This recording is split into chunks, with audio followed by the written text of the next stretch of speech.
कैसे पता चले कि कलयुग हमारे घर में भी आ गया है। ये कथा हरिवंश पुराण की है। और भगवान करे ये लक्षण, ये दोष किसी के घर में ना आए। तो भगवान व्यास कहते हैं, अरक्षितारो हरतारो बलिभागस्य पार्थिवा युगान्ते प्रभविष्यन्ति स्वरक्षण परायणः।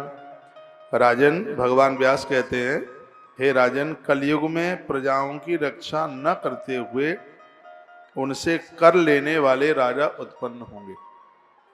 कलयुग में ऐसे ही राजा होंगे जो प्रजा को चूस रहे होंगे, ना कोई सेवा, कुछ भी नहीं, उनसे टैक्स के ऊपर टैक्स लगाए जा रहे होंगे।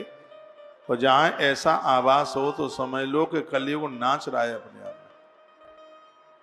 और देश में कमी नहीं है इस बात की। काम धाम तो जो हो रहे हैं सो ही रहे हैं। भगवान करे भारत का खूब डेवलपमेंट हो। ऐसा नहीं है कि सगरे नेता एक ही जैसे, अच्छे अच्छे भी हैं, बढ़िया भी हैं, लेकिन गड़बड़ करने वालों की भी कोई कमी नहीं। तो अरक्षतारो हरतारो बलिभागस्य पार्थिवा युगांत प्रवश्यन्ति स्वरक्षण परायण। कलयुग में जीव रक्षित नहीं होगा, उसके पास कोई भी किसी भी प्रकार की सुरक्षा नहीं होगी।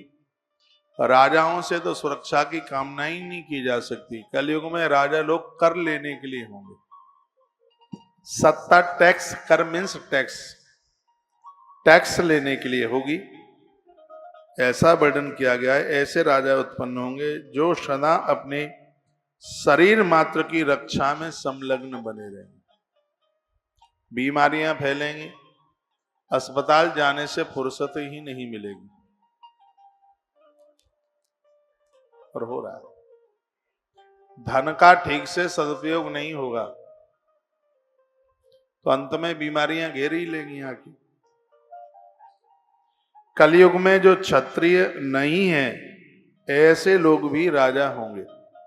चारों वर्णों के अपने अपने काम है। ब्राह्मण का जो काम है वो धर्म का प्रचार करे, लोगों को अच्छी बातें बताए। तो अच्छी बात बताने वालों में ब्राह्मण लोग कम है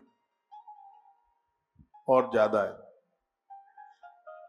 उसी प्रकार से सत्ता की गद्दी पर भी बैठने का अधिकार क्षत्रिय को है,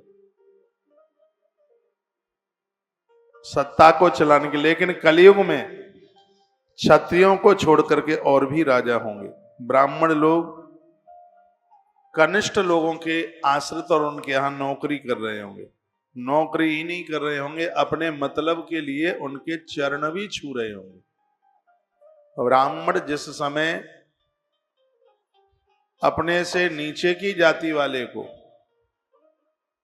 या अपने स्वार्थ बस अपनी स्वार्थ की पूर्ति के लिए किसी के चरण दबाता है, चरण छूता है, उसका ब्रह्म तेज उसी समय नष्ट हो जाता है।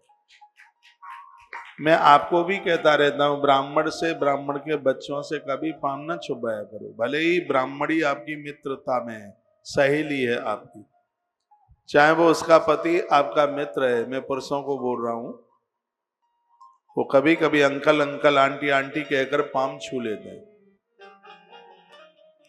लेकिन हमारे ग्रंथों ने इसका बिल्कुल विरोध किया। तो ब्राह्मण से पाम नहीं छुड़वाई।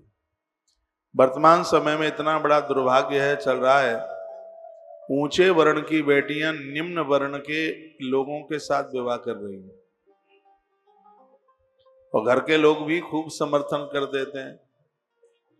अब ये बताइए कि ब्राह्मण की बेटी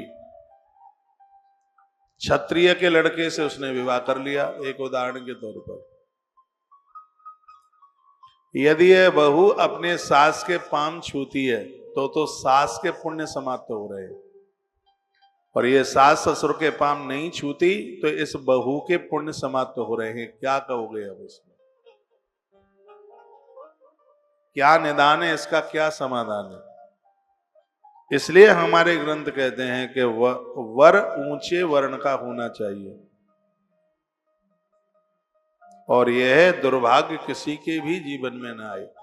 मेरी बेटियों के पास तक आवाज पूरी दुनिया तक बहनों के पास जा रही है, यह संस्कार बच्चों को दें कि बच्चों का विवाह करना यह अधिकार आपके साथ हो। पढ़े लिखे लोग तो बड़ा विरोध करते हैं, मेरी भी इस बात का विरोध करते हैं, कहते हैं कौन से जमाने में जी रहे हो, हम बढ़िया वाले जमाने में जीवन जी रहे हैं। हमें मालूम है कि महात्माओं का अनुभव ये गलत नहीं हो सकता, कभी गलत नहीं जा सकता।